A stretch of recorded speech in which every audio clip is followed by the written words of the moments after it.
Hello and welcome back to Exothermic Plays Games. I'm Exothermic and I'm done making Hearthstone videos because I'm back with another installment of my necessarily silly ranking series where I answer the question, why do I like Empires of the Undergrowth?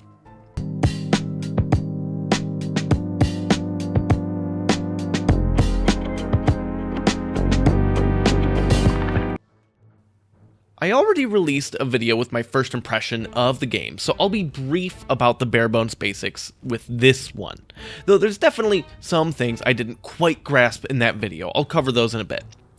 Empires of the Undergrowth is a real-time strategy game where you control an ant colony. You lose if your ant queen dies and can manipulate workers to spawn nests for more and more and more ants, as you also collect food from various sources, expand your territory, and accomplish different objectives. The game's real focus is the campaign, so I'll start there. There were a number of things I didn't understand during my first impression video, but the biggest thing was how the Formicarium layout between the campaign missions worked. You see, you can dig up the surface and gather a ton of food that the researchers drop for you and build up a whole base there called your Formicarium. And then, when you're ready to do actual story progression, instead of side missions, you use that base to fend off invaders in the experiments you're involved in. I admittedly haven't finished the campaign, so I'm not sure all of the motivations of the different researchers, but one of them is like a mad scientist that keeps breaking rules and stuff and pushing your colony harder and harder until eventually he gets caught and the whole program is shut down. Only he doesn't want to and continues to do it all in secret. It's a whole thing and I am definitely curious where it goes, but as I mentioned, I haven't gotten there yet. As intriguing as the main story is, that doesn't mean the side missions aren't important. In fact, in order to play on the higher difficulties, as I've been doing, they're basically required so I can have enough food and jelly to build up and upgrade my colony in my Formicarium. Jelly is a secondary resource you gain for completing missions, which can be spent to improve what each of your own ants are capable of, allowing for customization and specialization within each type of unit. Over time, you'll unlock more than just your basic worker and army ants, and gain things like huge ants that are big tanks or an artillery style ant. Maybe you want the artillery ant to shoot rapidly but not as hard, or maybe you want them to shoot slowly but have a big splash damage attack. Building up these differences allows you to approach the campaign a handful of times with different strategies to get extra replayability if you want to do, the whole thing a bunch of times. And it's nice to keep the missions from getting too repetitive. On that note, missions aren't always the same victory condition either. Maybe you need to kill another ant colony. Maybe you're just racing to gather a certain amount of food first. Maybe you're on a beach and need to survive a certain number of days while dealing with wax and wane of the tide, restricting where you can move, or dropping off huge food deposits like a great big fish that washed ashore. Every mission definitely feels different from the others, and that's one of the game's greatest strengths.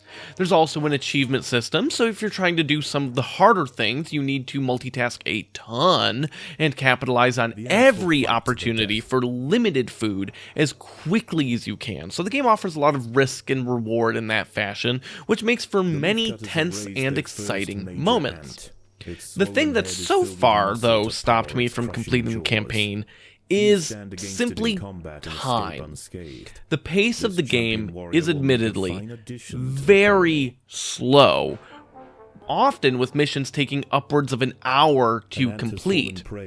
Maybe it's something I'm doing wrong, and there could be ways to complete some of these much faster, but based on actually playing quite a handful of these missions, I don't think that's the case on most of them. This wouldn't be so bad if there was a checkpoint system or something, but often the scale of what enemies are doing exhibits potential growth throughout each mission. And if I'm gonna fail on a mission at the very end, and I have to redo the whole thing, and before you ask, no, you can't manually save in the middle of a mission either. It is very frustrating to spend an hour doing something and then to just lose. But when things go well, the campaign is great. It is, however, not the only way to play the game. There's a skirmish mode, which offers pseudo multiplayer versus AI. I say pseudo because the game doesn't actually offer any real multiplayer options. There's no online functionality whatsoever, so you can't play against another person, which is unfortunate, but I also understand that with the sheer number of units due to, ant colonies, I mean, you could have hundreds, maybe, I'm assuming you can eventually get to like 1,000 units, I would guess, on some stuff. It's a big technical hurdle to have things work smoothly and seamlessly, and this is really the great struggle of developing RTS for online play, is that hurdle, and this game kind of just doesn't even try. I really hope that one day they can add it, because I like the multiplayer. The focus on fighting over limited food out on the surface, off the back of what you can scrounge together in your own starting area, is really interesting and could lead to a lot of more interesting map designs. Like maybe they could do a thing where it's like, depending on where your starting location is compared to the other players, you have more food underground and the other stuff is harder to get to on the surface, where other people, maybe they need to go to the surface faster and you can build up safely, but then you can take those risks. Or it can be really interesting to have asymmetrical maps, and I think this game actually is uniquely positioned to do that well and in a balanced fashion. But so far they haven't really done much of that. I would like to see it if the game's lifespan can extend long enough. The thing I love the most about the multiplayer, though, is that it does highlight the dual income system the best, being able to get money from seeds and such, but then also from other wildlife you find, like hermit crabs and grasshoppers that you kill or whatever, and then also all of the things you get to do underground. It's very cool, it's very fun, you can kind of, I'm sure there's an optimal way to do it, and people can figure out what's optimal, but I've enjoyed just kind of tinkering and discovering what I like to do the most.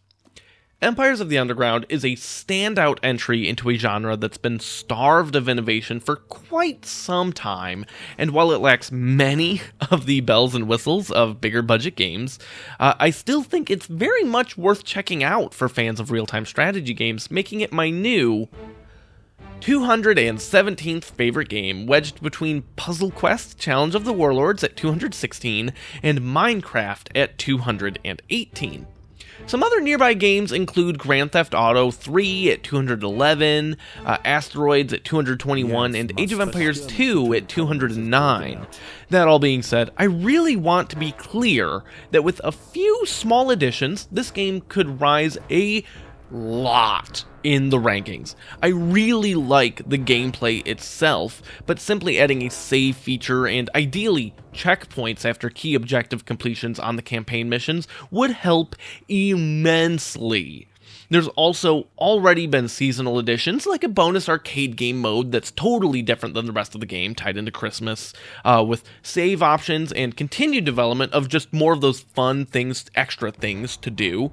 I could easily see this game jumping at least 100 spots over time. If you want to check out the full up-to-date rankings, you can open up the spreadsheet linked in the description below, but I'm heading out. So I hope you enjoyed the video, and I hope you have a great rest of your day. Goodbye.